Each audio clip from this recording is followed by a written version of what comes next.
Hello friends, welcome to GCA. I hope you all are doing good and preparing for your upcoming SSB.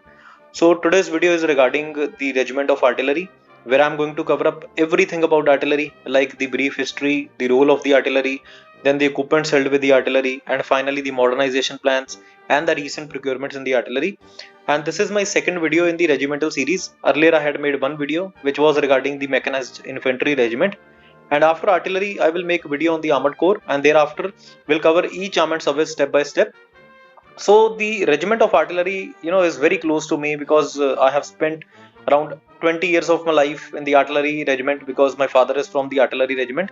So thereby I decided to share my knowledge with all of you, and this video is also important for those who are going to opt for the artillery regiment in the future, and also for those whose father is in the artillery, because the questions related to artillery regiments are always asked if your father is in the artillery or if you are going to opt for this regiment. So again, without wasting any time, let us start.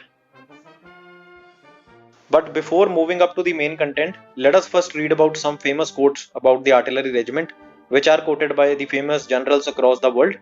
So the artillery is called as the god of war, and God fights on the side with the best artillery. Second is, I don't have to tell you who won the war, the artillery did. So from these quotes, we can acknowledge the importance of artillery in war and for any army in the world. Now let us move to the main content. Let us first discuss about the role of artillery in war. So the main role of the artillery is to provide covering fire to the moving elements. For example, the moving elements like infantry, armored corps and mechanized infantry, when they are moving towards international boundary, so thereby the artillery acts as a combat supporting arm by providing the covering fire, by inflicting heavy rounds of fire using the howitzer and field guns to neutralize the enemy, for example by devastating their war waging capabilities.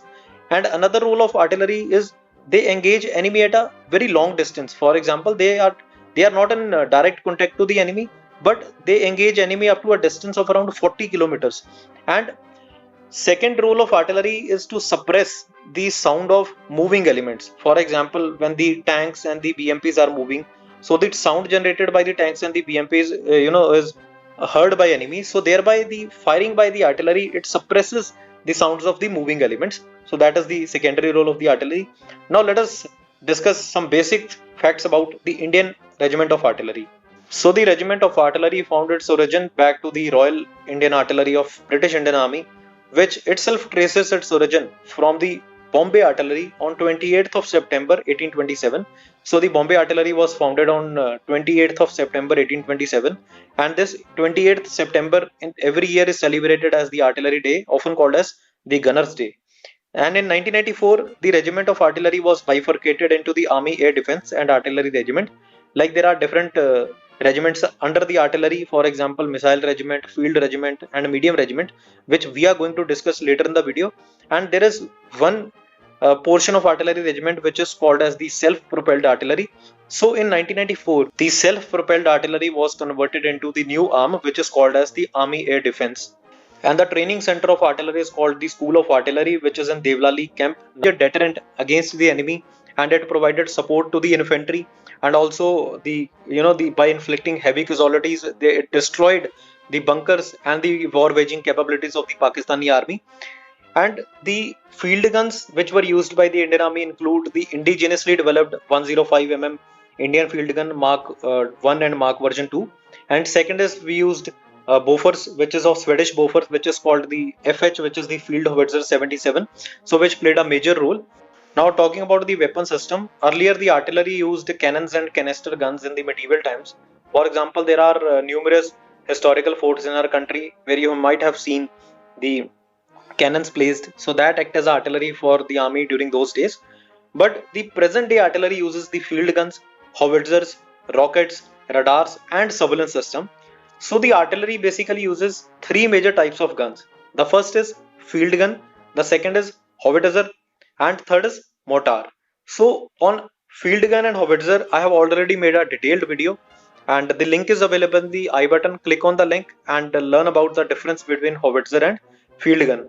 And third is the mortar. You might have heard about of this because this weapon is also used by the infantry. Although infantry uses 81 mm mortar, but the artillery uses 120 mm mortar guns, which is basically which has a high elevation and less range. So these are the three major weapons. Now, talking about the classification of the artillery regiment is classified into various units based on weapons and the operational role, and like it consists of light regiments, field regiments, medium regiments, missile regiments, rocket regiment, and SATA batteries. SATA, which stands for surveillance and target acquisition. So this is the classification of artillery. You might have heard about the various regiments like 237 field medium regiment, then 124 field regiment, 6240 SATA battery, 20 SATA, then 622 SATA. So these are the examples of different regiments of artillery. Now let us see the weapons used by these different regiments. So the light artillery uses light weapons, which is itself clear from the name. The weapons like 120 light mortar, and then comes the field artillery, which uses 105 Indian field gun, which is the indigenously developed weapon, and this weapon is the best weapon of India. The first is it is indigenously developed, and it has always played a major role, and we have used this weapons in all the wars, and still we are using this weapon today. Although the damage of the field gun is less than the present day howitzers, however the durability of 105 field gun is very good, and it can be taken from one place to another with the help of helicopters, which is not possible with the other heavy weapons. And then in field artillery there is 120 Russian made D30 howitzer. Then comes the medium artillery. The medium artillery uses weapons which have longer range as compared to the field artillery. So in medium artillery we have 130 M46 field gun, the 155 the Swedish Woffers which we used in the Kargil war, the FH77. Then we have the recently indigenously inducted Dhanush howitzer. Then the another indigenously weapon is Sharang artillery gun, which we have inducted in March this year. Similarly, the 155 M777 light howitzer, which we have imported from US, and the last weapon, which is the 155 DRDO ATGS, which is the advanced towered artillery gun system, which is still under development, and soon it is going to be there. And in the rocket regiment, there are various equipments. For example, the indigenously developed Pinaka multi-barrel rocket launcher. Then there is 120 Abbott self-propelled gun and 300 BM30 Smirch multi-barrel rocket launcher. And the most important part of the artillery is the SATA regiment, which stands for surveillance and target acquisition. And the various weapons used by SATA includes the Loras, UAVs, drones, and radars. And later in the video, we are going to discuss in detail about SATA. Then the another portion of artillery is the missile regiment, which uses the various missile systems like Agni, Prithvi, Prahar, and BrahMos. And then the last is the self-propelled artillery, which uses weapons like K9 Vajra and M46 Catapult self-propelled gun. Although this self-propelled artillery is converted into the army air defense. So, as I already mentioned, the most important part of the artillery is the SATA, which stands for surveillance and target acquisition, because it involves the task of watching an area, which is for obtaining the information, and thereby the acquisition of target on the basis of information obtained. So it means that is to observe, to basically clearly get the position of the enemy, where the enemy is, where their equipments are placed, and finally this information is passed to the operators, which uses the the howitzer and the field guns to hit the enemy at a desired place and the desired angle. So basically they do the tasks of surveillance. Now, for surveillance, they have various devices. The first is the LORUS, which stands for the Long Range Reconnaissance and Observation System, which is basically a surveillance system, and it has excellent day and night capability. And the LORUS, which is held with the Indian Army, is the ANTPQ 37. And another weapon used by artillery is the radar, which stands for Radio Detection and Ranging, that uses the radio waves to detect the incoming object. So the radars that are held with the Indian Army include the indigenously developed weapon locating radar, which is the Swati radar. Second is the Indra radar, which is the Indian Doppler radar by DRDO. Then Rajendra radar, and finally the Rohini radar, which is a 3D medium range which is capable of handling multiple targets at one time. And another most weapon used by the SATA is the UAV, which stands for Unmanned Aerial Vehicle. And the UAVs which are held with the Indian Army includes the Heron UAV, which is the Israeli-based, and Searcher Mark 1 and Searcher Mark 2. And finally, the DRDO developed Nishant UAV and Rustam UAV. And another is the drones, which is used in the target practice. So we have Predator XP, which is of US origin, and now DRD is also working on American RQ P1 Predator. And for more information about UAVs and drones, the difference between both of these, I have already made a video. The link is available in the I button. Now moving to the most important part of the video, that is the modernization of the artillery. So as we all are aware that in the scenario of the the two front war which is waging in front of us, we need to be fully prepared, and for that we need to modernize our Indian armed forces. And as we all are aware that the artillery play a major role in the war, so for we need to modernize our artillery. And last time we purchased artillery guns was from Swedish company Bofors, which was the field howitzer 77, which played a major role in Kargil war. And after that, we have not imported any gun. So we were using the Indian field guns, which is indigenously developed. But from last few years, we are focusing more on modernizing our artillery. Like in the recent times, we have procured some guns from different countries like US and South Korea. Similarly, we have indigenously developed 2 to 3 guns. So let us discuss the most recent procurements in the regiment of artillery.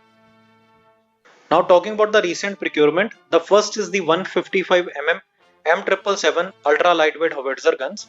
And 3 years ago, we signed a deal with US to procure 145 units of this ultra lightweight howitzer guns.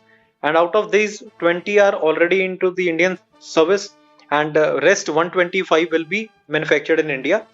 It is a very important gun because it is a lightweight gun and it can be moved from one place to another within a very short time with the help of transport helicopters. Like recently, we have acquired Chinook helicopter from US.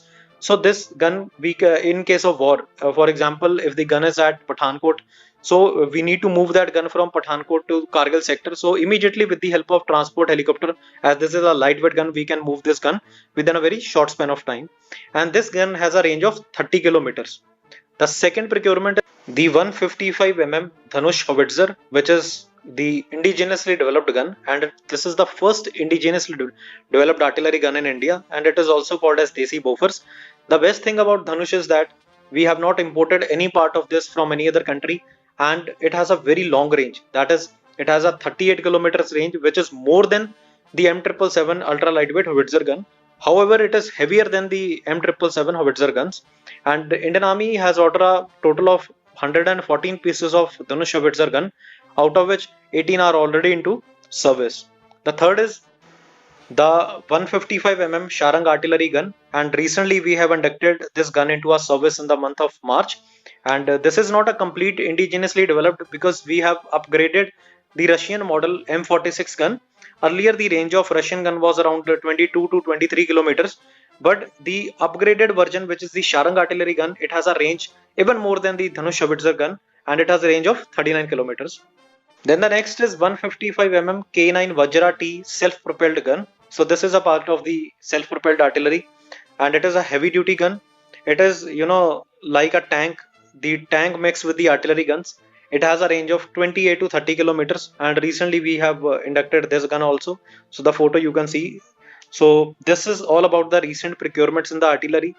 And talking about the future plan, the procurement plan of 3,000 to 4,000 pieces of artillery gun, and the major equipment projected to be include the 1580 towered gun, 814 mounted guns, and 180 self-propelled guns. So towered gun is basically a gun which has a prime mover. For example, you might have seen the self-propelled artillery, which is basically propelled by, like, it is like a tank, so it propels itself.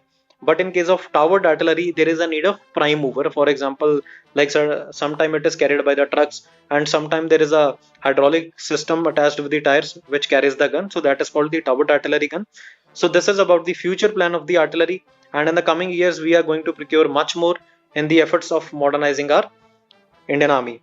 Now let us discuss the major doubt of most of the candidates, which is who all can join the regiment of artillery. So any candidate who is going through the non-technical entries like NDA entry, CDS entry, and NCC special entry, they are eligible for artillery regiment.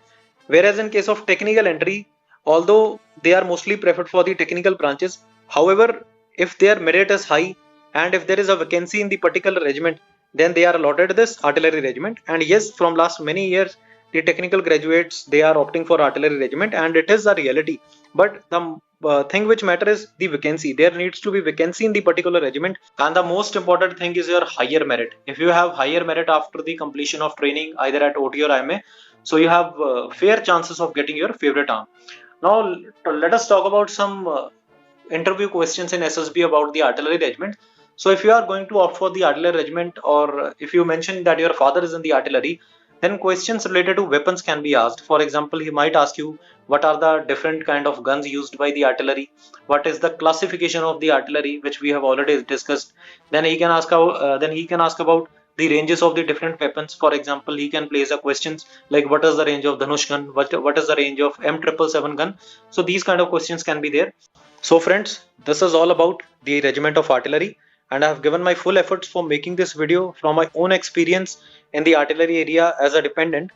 And the next video in the regimental series will be on the Indian Armored Corps. The Armored Corps, which is my favorite arm, which I like more than the artillery. So stay tuned for the Armored Corps, and the video for the tank lovers is coming soon. So friends, if you feel my videos are worth sharing, then you can support me by sharing these videos with your friends so that more and more people join and I can make more and more videos. So this is all about today. Best of luck. God bless you, and may you get your favorite arm in the OTA or IMA. Thank you.